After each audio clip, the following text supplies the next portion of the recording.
kayfiyatingiz yo'q. O'zingizni chalg'itish maqsadida video ko'rib yotibsiz, men chiqib qoldim. Demak, bu bejizga emas, oxirigacha eshiting.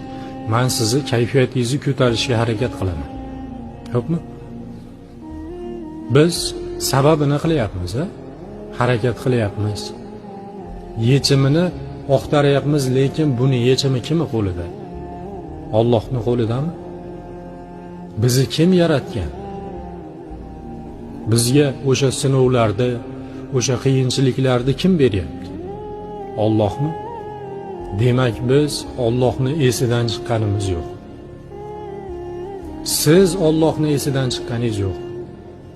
Esingizdan chiqarmang. Alloh o'zi yaxshi ko'rgan bandasini sinaydi. Yaxshi ko'rmaganini e'tiboridan chetda qoldirgan insonlarni e'tiboridan chetda qoldirgan bandalariga hech qanaqa sinov bermaydi. Sabab ular dunyoda yashab oladi xolos.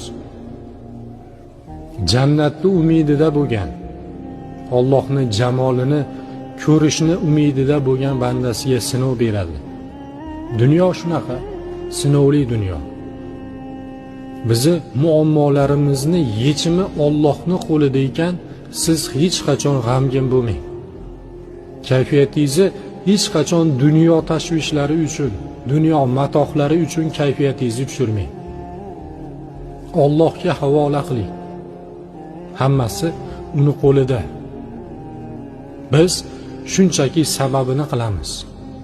Alloh xohlasa, siz ilojisi yo'q bu narsani degan narsangizni ilojisini topadigan zot Alloh.